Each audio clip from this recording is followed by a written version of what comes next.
I operated on my best friend out of kindness, only to uncover a shocking affair between my husband and her. 5 years of love was a lie. He cheated with her behind my back and secretly gave me birth control, making me infertile for years. In this video, I'll take you through the heroine's heartbreaking journey and epic revenge, from being betrayed, ruined, having her hands broken and mother killed, to rising up and destroying the cheaters completely, full of emotional twists and jaw-dropping payoffs. I'll break down the most explosive scenes from this viral novel and show you all its most shocking highlights. The uncut full ending of this book is exclusive paid content on the platform. You can only find this novel and unlock the entire book with the exclusive code I've prepared for you. What's more, readers using this code get early access to the latest chapters. Without further ado, let's dive right into the story. 5 years ago, on my birthday, I walked in on my ex-boyfriend and his former flame. My world shattered in that bedroom.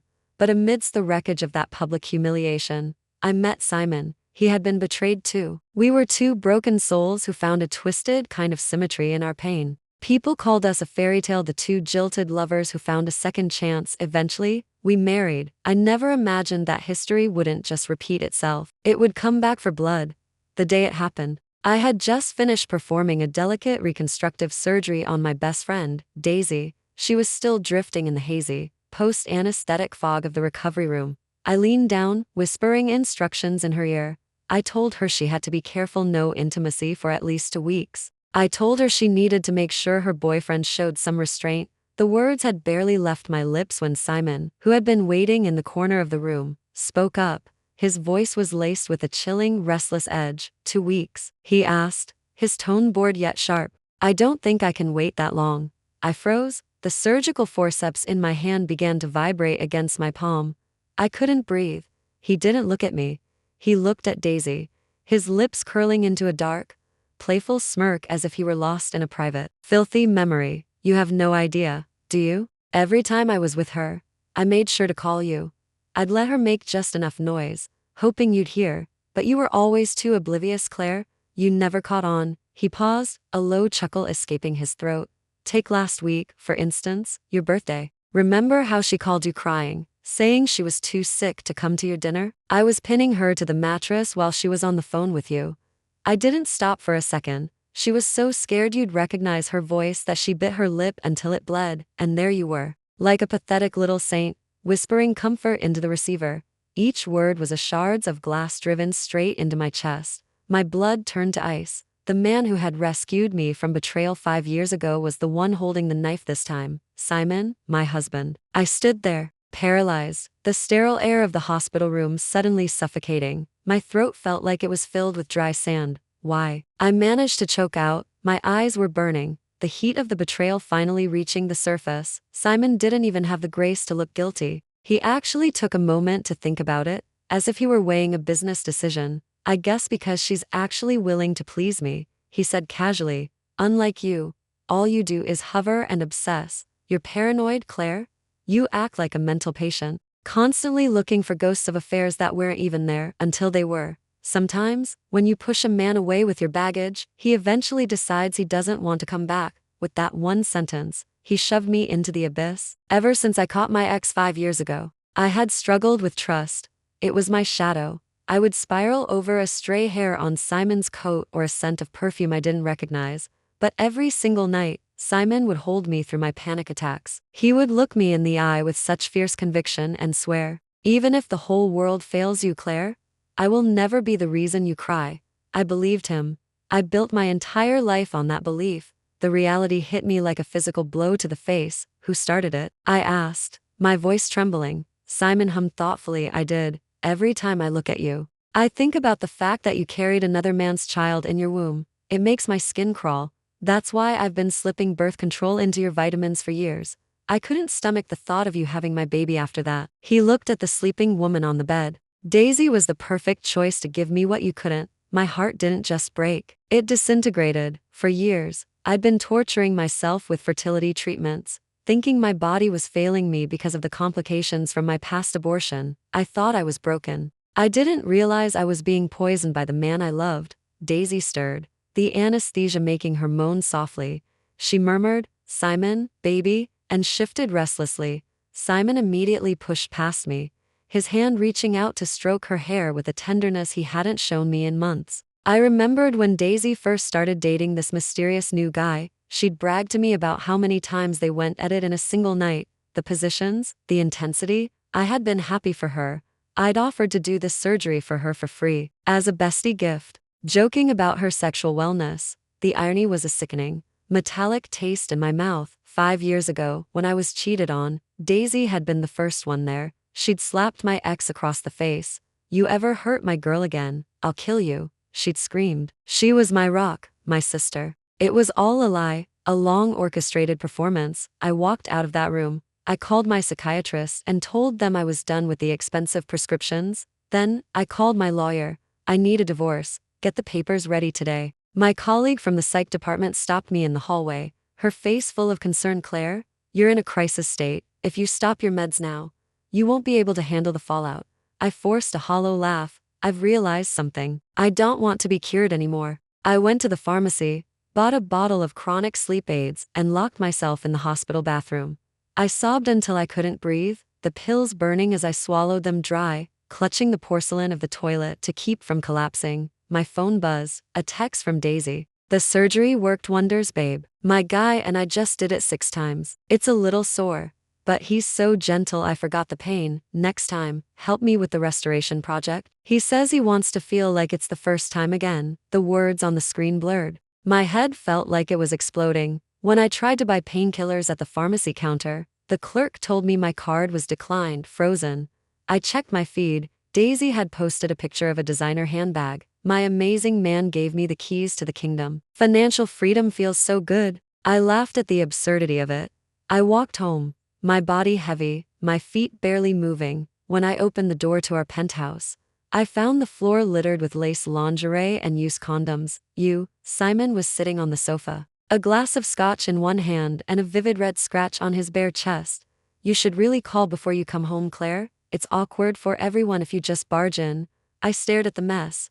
My mind flashed back to 5 years ago, my bedroom, my ex, the same scene. It was a loop I couldn't escape. The trauma surged through me like a tidal wave. I grabbed the heavy crystal lamp from the side table and hurled it at him with every ounce of my remaining strength. "You son of a bitch, Simon." The lamp caught him on the forehead, drawing a thin line of blood. His eyes darkened with rage. "You knew what you were getting into when you married me." He spat. "Daisy is everything you aren't. She's fun, she's open, she knows how to actually be a woman in bed. And here's the kicker the doctor called. Daisy's pregnant. She gave me a child in months. Something you couldn't do in 5 years. You have no right to be angry." My soul felt like it was being shredded. The entire hospital knew how much I'd struggled to conceive. The rumors that I was barren because of my past were the talk of the break room. Simon would rather give a child to my best friend than to me. I pulled the divorce papers from my bag and dropped them on the coffee table. "Sign it, we're done." Simon blinked, then a cold sneer crossed his face. "Don't be dramatic. You're a plain girl with a messy past, Claire, without the Mrs. Simon Mitch title. You're nothing." I didn't blink. I handed him the pen. He stared at me for a long beat, then snatched the pen and scrawled his name. "Fine. I'll wait for the day you come crawling back, begging for a second chance." Simon left. He didn't look back. He spent the next week taking Daisy to prenatal appointments at my hospital. The work group chats were brutal. 5 years and she couldn't get pregnant. I'd leave her too. I heard she had so many abortions back in the day she scarred her uterus. She probably tricked him into marrying her.